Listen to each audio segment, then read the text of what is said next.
समस्त प्राणियों को परलोक के सहायतार्थ धर्म का स्नेह स्नेह उसी प्रकार संचय करना चाहिए जिस प्रकार दीमकें बांबी को संचय कर लेती हैं।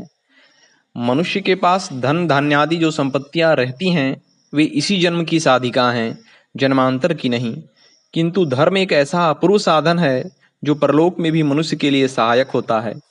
मनुष्य अपने बाल बच्चों के रक्षार्थ अपनी संपत्ति बैंक आदि खजानों में रखते हैं, वह भी इसी लोक में काम देती है। किंतु परलोक के लिए यहाँ कोई बैंक या खजाना नहीं है जिसमें द्रव्य जमा करने से परलोक में द्रव्य प्राप्त हो सके। परलोक में द्रव्यादि प्राप्त करने के लिए केवल धर्माचरण ही एकमात्र साधन है।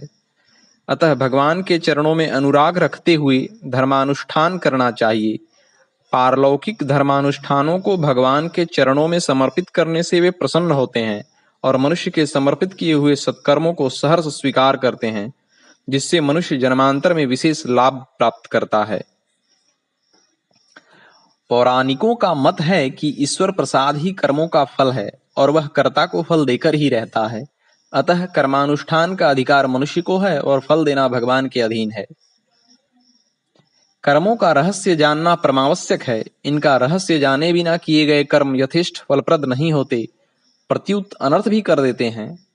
कर्मों के यथार्थ रहस्य का ज्ञान ईश्वर में श्रद्धा भक्ति रखने से ही होता है। ईश्वर में श्रद्धा भक्ति के बिना किया हुआ कर्म व्यर्थ होता है। पौराणिकी कथा है कि एक बार दक्ष प्रजापति ने यज्ञ किया था। उस यज्ञ में देवगण सदस्य थे और महर्षिगण ऋत्विक।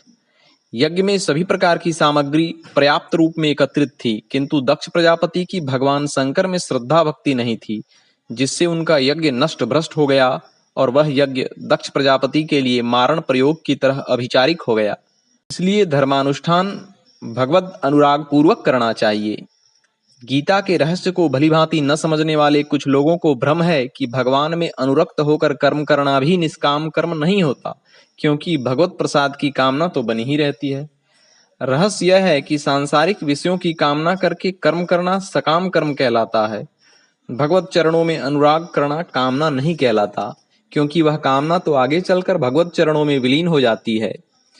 इस प्रकार राग को बंधन का हेतु कहा गया है, किंतु भगवान में किया गया राग भगवत प्राप्ति का साधन है, बंधन नहीं। इसलिए मठ मंदिर वापी कूप तड़ाग आदि का निर्माण भगवत प्रीत्यर्थ करना कल्याण का साधन है और अपने लिए निर्माण करना बंधन का कारण है। ओम।